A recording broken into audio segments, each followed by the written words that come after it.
What if Tanjiro decided to train with Kokushibo instead of Sabito and Makomo from episode 1? How would his breathing technique be affected? Would he become as evil as Kokushibo, or would his morals remain intact? Today we'll discuss a very interesting alternate timeline where Tanjiro is mentored by the upper rank 1 demon, rather than his usual mentors like Sabito, Makomo, or Urokodaki. But before jumping into the alternate universe, we need to ask ourselves one question. Why would Kokushibo even want to mentor Tanjiro in the first place? Isn't he the big bad evil villain Muzan's right-hand man? Well, to answer your question, let's briefly recap what we know about Kokushibo. He serves Muzan, but his actions throughout the show reveal that he is indeed very clever and strategic, and is always thirsting for more power. This isn't just blind loyalty or simple obedience either. Kokushibo consistently shows that he thinks several steps ahead, carefully observing both his enemies and his allies, weighing every move before acting. In episode 1, after the Kamado family massacre, when Tanjiro is losing his mind over the tragedy, Kokushibo arrives at the scene instead of Giyu. One look at Tanjiro is enough to let him know that this little kid is somehow related to Yoriichi, his twin brother.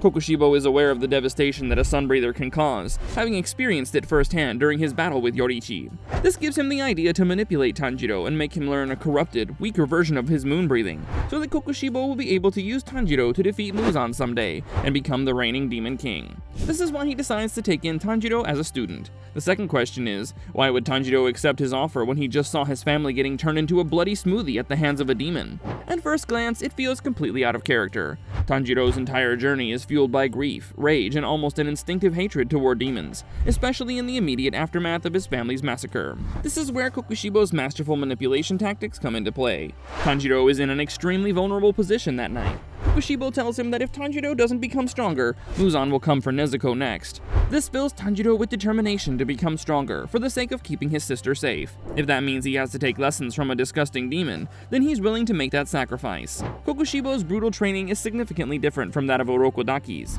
First of all, he bans training during the daytime, claiming that the sunlight will make him rely on his vision too much. This distances Tanjiro from Hinokami Kagura, which is basically tattooed on his genetic code. Kokushibo has no time for any praise, criticism, or discussions about emotion. He forces Tanjiro to completely hide away his feelings, become stone cold, and wants him to prove his worthiness through success only. Kokushibo also ensures that he's not teaching Tanjiro all the ins and outs of the moon breathing technique. He only focuses on the raw fundamentals, such as an irregular breathing rhythm and the unpredictable attacks, which is the exact opposite of what the water breathing teaches him in the original storyline. During the final selection, the crew is impressed by Tanjiro's amazing demon hunting skills, but the way he moves silently in the darkness also fills them with fear.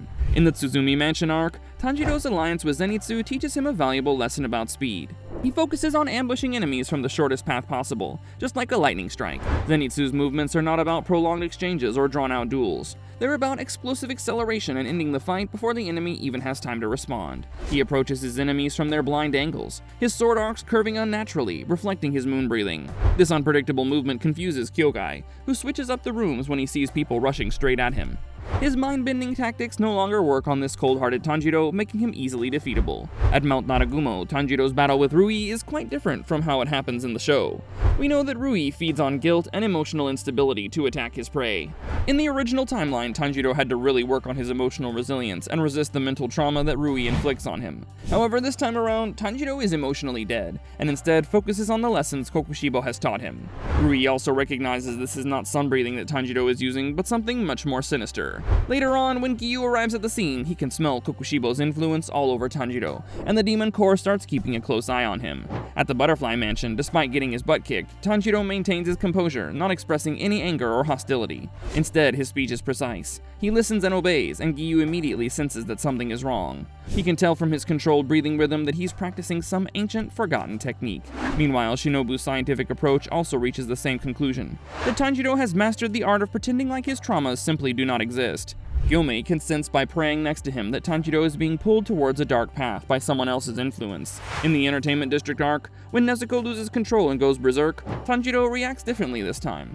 Instead of calming her down or acting like her emotional anchor, he sinks his own moon breathing with her feral instincts, and for a moment, the siblings fight just like true demons. This choice marks a sharp departure from Tanjiro's usual role as Nezuko's moral compass. In previous encounters, he grounds her, reminds her of her humanity, and pulls her back from the edge. Here, something has fundamentally changed. Rather than resisting her rage, Tanjiro embraces it, not blindly, but deliberately. While fighting alongside Tengen, he notices that Tanjiro seems to be enjoying the process of killing demons, which is extremely uncharacteristic for his pure soul. However, Kokushibo has been monitoring Tanjiro from the sidelines the entire time. When he notices Tanjiro losing control and having a bit too much fun, he forces him to obey by destabilizing his moon breathing and reminding him who the real boss is. Finally, Tanjiro has an identity crisis as he begins to suspect that Kokushibo has been using him for his own ulterior motives. He hasn't unlocked sun breathing yet, but it seems to be on the verge of exploding out of his soul. At Swordsmith Village, when Muichiro watches Tanjiro fight, he feels a shiver run down his spine. The curve in his footwork and the crescent rhythm of his breath feels eerily familiar to him. This is because Muichiro is a descendant of Kokushibo, but when he confronts Tanjiro about his teacher, he remains dead silent. When the Hashira training arc begins, Tanjiro realizes that although his moon breathing has perfected him, it has also totally isolated him. During group exercises meant to build camaraderie, Tanjiro doesn't joke with other slayers, focused solely on battling. His mind is no longer tuned to teamwork or encouragement, but to timing and efficiency. Every drill becomes a simulated battlefield. Every sparring partner an opponent rather than an ally.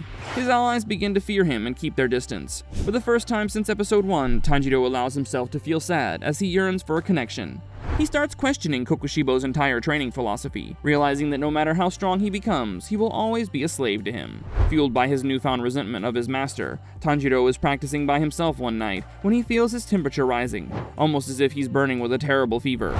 His breathing becomes erratic, switching between the irregular rhythm that he's all too familiar with and a second, more controlled rhythm, which he has long forgotten about. Tanjiro's Hinokami Kagura finally erupts out of him after years of being suppressed. However, years of mastering moon breathing make it hard for the sun to take total control. The result is a twisted, corrupt technique called eclipse breathing. Hinokami Kagura, once a warm, life-giving flame passed down through generations, clashes violently with the cold precision of moon breathing etched into Tanjiro's body. Instead of harmonizing, the two forces collide, grinding against each other in a constant struggle for dominance. Feeling this massive change in Tanjiro's personality, Kokushibo is immediately summoned to him, where Tanjiro finally confronts him about the reason why he taught him moon breathing. Kokushibo comes clean, revealing his plan about using Tanjiro as a pet to kill Muzan and take over the world. He's cocky because he's fully confident that his own perfected moon breathing can easily stop Tanjiro if he ever gets out of hand. What he didn't anticipate was that Tanjiro's sun breathing would eventually reawaken and give birth to an entirely new technique. Tanjiro is fully bent on killing Kokushibo, and we finally get a glimpse of what eclipse breathing looks like. His strikes are bold and full of power, just like the sun, but they curve ever so slightly at the end, hinting that the moon's power is also at play. Tanjiro appears to attack from one angle, but the strike lands from the exact opposite direction. However, the downside of this new technique is that every move burns him from the inside out. He'd kept his sun breathing suppressed for so long that it's overflowing now, hurting Tanjiro in the process. Unlike moon breathing, which rewards constant restraint, the sun does not tolerate repression.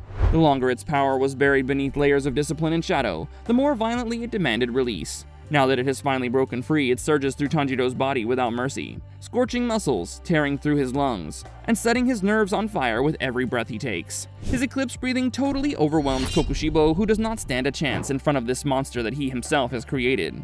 Tanjiro slices off his head, ending Kokushibo's dreams of domination. Finally, Muzan realizes that Kokushibo's attempt to prevent another Yorichi from becoming born was entirely useless, because he had unintentionally created someone much more dangerous. Muzan falls at the hands of Tanjiro, who has now mastered the art of both light and shadow. I hope you found this alternate timeline interesting, where we imagined a universe where Tanjiro trains under a demon, rather than fellow demon slayers.